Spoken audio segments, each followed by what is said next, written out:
Hari ini saya pengen cerita tentang kenaikan harga barang-barang luxury ya, terutama jam tangan Rolex nih, mengalami kenaikan yang cukup lumayan di pasar grey market.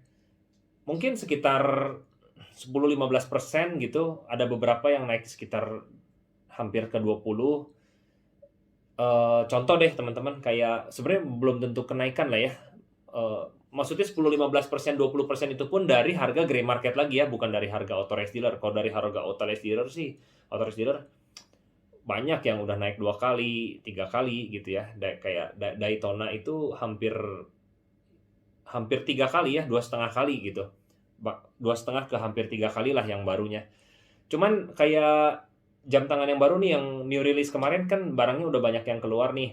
Contoh kayak Batman ya, yang New Movement 70 Hour Power Reserve, Pepsi Oyster, eh, itu juga cukup tinggi ya harganya ya.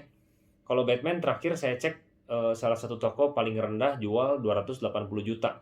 Harga retail kemungkinan besar di Rockwell AD ya, mungkin sekitar mendekati 150 ya, jadi 140 sekian. Jadi udah 2 kali juga sih. Cuman ada yang nanya, maksudnya harganya segitu gimana sih dibanding Batman yang dulu?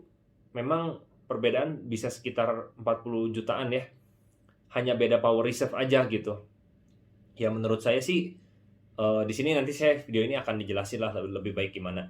Jadi beberapa grey dealer sekarang udah mulai adjust harga baru ya.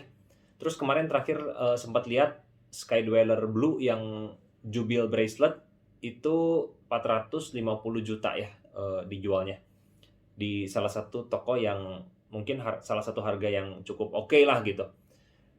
Eh, nah, pertanyaannya gini, sebenarnya ini apa yang terjadi gitu untuk jangka pendek dan jangka panjang. Tapi ini di sini adalah kita bahas-bahas sambil obrolan kopi aja ya gitu. Maksudnya bukan berarti harus ada kopinya, tapi obrolan seperti di kedai kopi lah gitu. Belum tentu apa yang saya bahas ini adalah benar, belum tentu yang, tapi ini berdasarkan analisa aja gitu. Saya rasa sih untuk jangka panjang tetap pasar jam tangan ini punya potensi yang sangat besar dan bagus ya.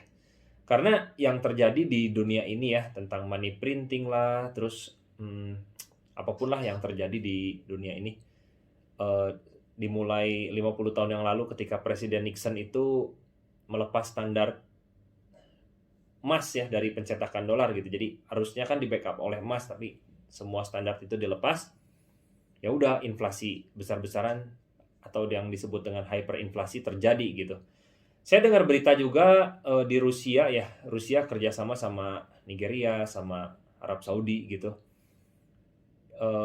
Katanya, tapi ini juga masih berita ya, bisa jadi negara-negara minyak seperti Arab Saudi, Nigeria gitu udah nggak terlalu pengen dilindungi dan di backup oleh Amerika gitu, yang akan menyebabkan nanti mungkin nilai dolar itu turun lagi, karena sementara ini kan harga minyak dunia kan standarnya memakai acuan dolar ya.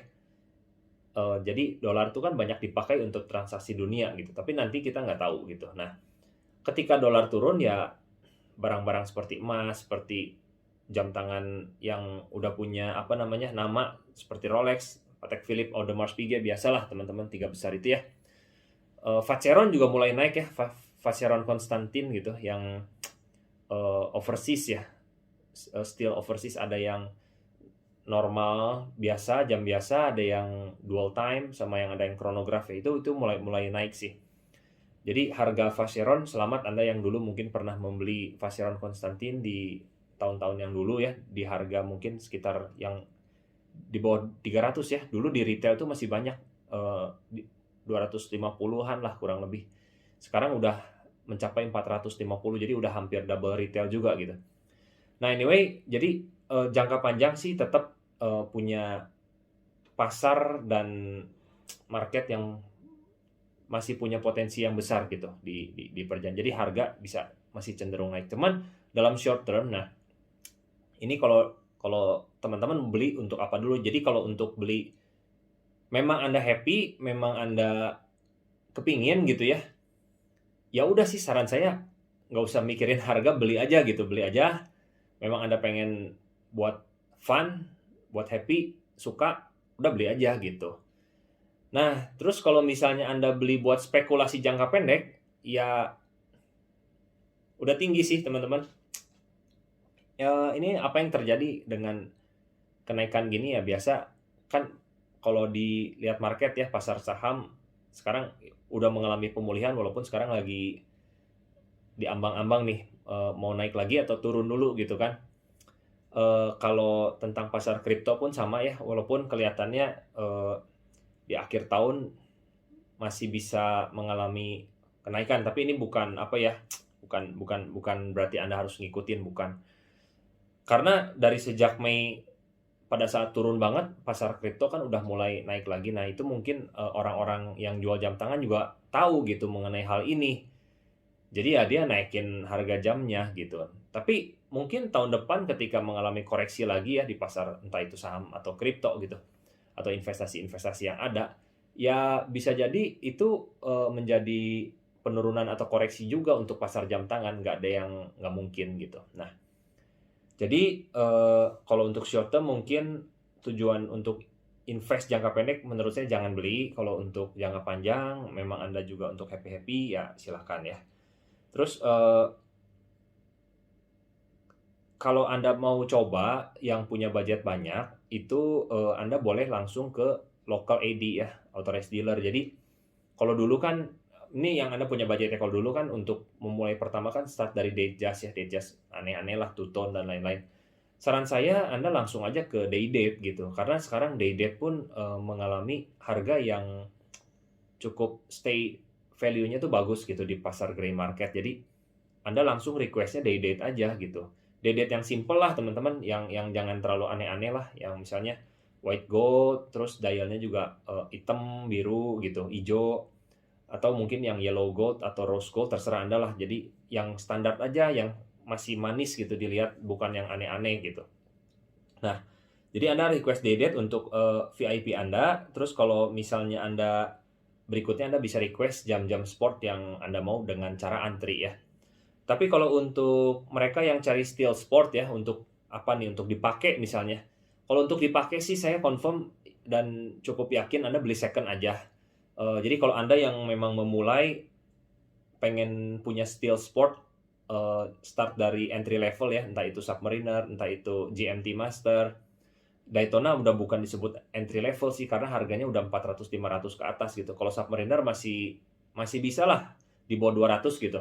Kalau GMT Master pun yang second ya kalau Batman sih 200-an ya, tapi kalau yang GMT Master hitam mungkin masih bisa dapat lah hampir mendekati 200 gitu. Nah, saran saya sih kalau Anda buat dipakai confirm second lah karena kalau dipakai itu udah pasti kena ding, pasti kena jeduk, pasti kena scratch.